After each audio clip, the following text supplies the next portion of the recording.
식민지하 1910년대 일본 도쿄에 유학하며 우리의 전통 의상 한복만 입고 다닌 여학생이 있습니다. 혁명 여걸이라 불리던 독립지사 김마리아입니다. 치마 저고리만 고집하던 김마리아가 정작 3.1운동의 시발점이 된 1919년 2월 도쿄 28 독립선언 이후 일본 여인처럼 기모노를 입습니다. 왜 그랬을까요? 변절한 것일까요? 김마리아가 걸은 항일 독립운동 길을 윤상은 기자가 따라가 봅니다.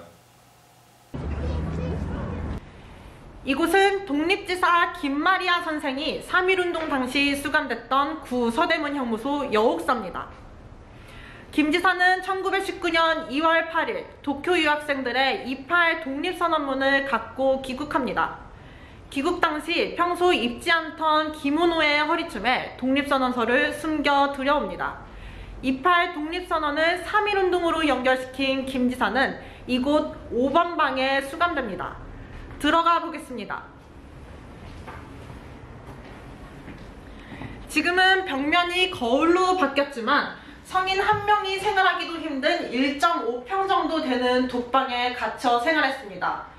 좁고 어두웠던 이곳에서 모진 고문과 투옥 생활로 얻은 후유증에 평생 시달렸습니다. 가해진 고문 중에 진정 견딜 수 없었던 것은 대나무 작대기로 머리를 때리는데 같은 간격으로 내년이 똑똑하면 얼마나 똑똑한가 보자 등의 폭언을 하면서 피가 나지 않게 기술적으로 계속 때리는 것이었다고 해요. 이 고문으로 열사는 코와 귀에 고름이 잡히는 메스토이병에 걸려 평생을 심한 두통과 신경쇠약증 등으로 고생하셨어요. 서울 종로구 김지사의 모교 정신여학교로 사용되던 건물입니다. 김 지사는 3.1운동 당시 여학생들을 이끌어 옥고를 치른 뒤 모교로 돌아와 교편을 잡습니다. 낮에는 제자들을 가르치고 밤에는 독립운동을 위한 지하활동을 시작합니다. 항일 여성단체 대한민국 애국부인회에 맹렬히 참여합니다. 대한민국 애국부인회는 결성 한 달 만에 회원을 2,000명으로 늘릴 만큼 큰 호응을 얻습니다. 서울을 본부로 국내 15개 지역과 하와이, 만주에 지부를 뒀습니다.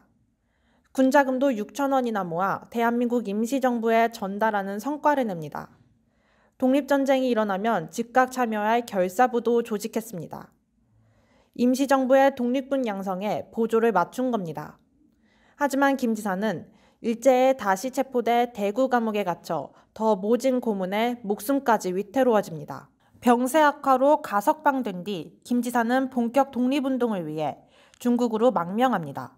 남성 못지않게 여성이 독립운동을 해야 한다라는 정신을 가지고 한 거니까 그럼에도 불구하고 지금까지 여성 독립운동에 대해서는 유관순 외에 잘 모른다 이런 거잖아요.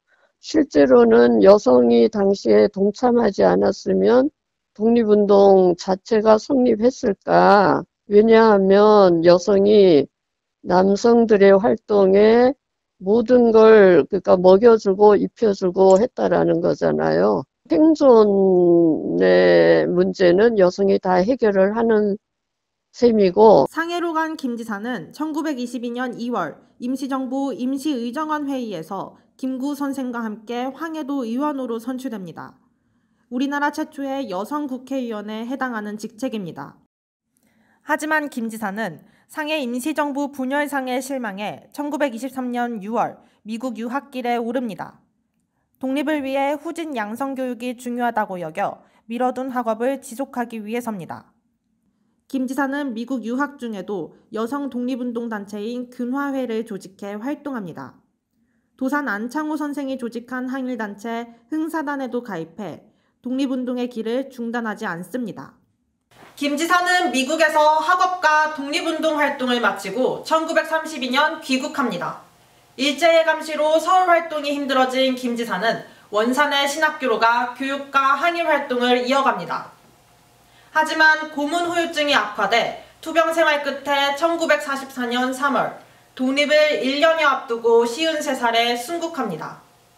평생 여성인권과 독립운동에 매진했던 김 지사 곁에는 늘 어린 여학생부터 주부, 기생에 이르기까지 수많은 여성 독립운동가들이 있었습니다.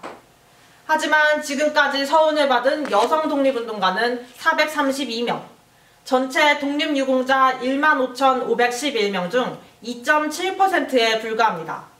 역사에서 잊혀진 여성 독립운동가들을 더 부지런히 찾아 그 업적을 후세에 교훈으로 남길 필요성을 일깨워줍니다. 단비뉴스 윤상은입니다.